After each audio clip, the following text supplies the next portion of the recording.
ಅಲ್ಲಿ ವಿಷಯ ಏನಾಯ್ತು ಅಂತ ಹೇಳಿ ಅಂತ ಅಲ್ಲಿ ಅಶ್ವತ್ಥ ಮರ ಉಂಟು, ಮಾವಿನ ಮರ ಉಂಟು, ಬಂಡೆಕಲ್ಲು ಉಂಟು. ಇದೇ ಹೊಸ ಇದು ವಿಷಯ, ಇದು ಮಾನಸಿಕ. ಅಯ್ಯೋ ಹಾಗಲ್ಲ, ಇದು ಉಪಮೇಯ.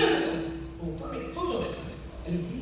ಆ ಸಂದರ್ಭ ಬಂಡೆ ಪಕ್ಕದಲ್ಲಿ ಒಂದು ಸಣ್ಣದಾದಂತ ಜರಿ ಅದು ಜುಳು ಜುಳು ಹಾಕ್ತಾ ಬರೋದು.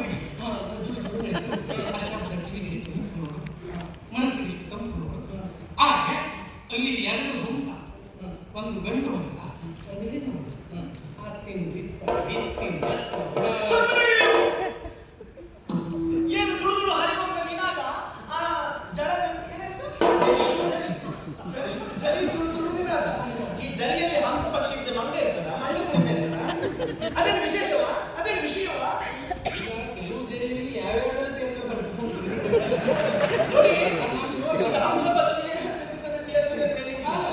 ನೀವು ಜಾಗ ಹೋಗುವಾಗ ಮತ್ತೆ ನಿಮ್ಗೆ ಸರಿ ಸರಿ ಸರಿ ಹೋಗಿ ನಿಮ್ಗೆ ಬಿಟ್ಟು ಹೋಗ್ತೇನೆ. ಹಾಗಲ್ವಾ? ಅಲ್ಲೊಂದು ವಿಶೇಷ ಇದೆ ಅಂದ್ರೆ ನಿಮ್ಮ ವಿಷಯವೇ ಬರೋದಿಲ್ಲ ನೋಡಿ, ವರ್ಣನೆ ಅರ್ಥ ಉಂಟು. ಹಾಗೆ ಒಮ್ಮೆನಲ್ಲಿ ಗಾಳಿ ಬೀಸಿದ್ರೆ ಸರಿ ಕೇಳ್ತಾರೆ ಆ ಕಡೆ ಒಮ್ಮೆಲೆ ಗಾಳಿ ಬೀಸಿದ್ರೆ ವನಸ್ಪತಿಗಳ ಮೇಲೆ ಹಾದು ಕೊಡ್ತಿರುವಂತ ಸ್ವಚ್ಛವಾದ ಗಾಳಿ ಸೇವನೆ ಮಾಡಿದ್ರೆ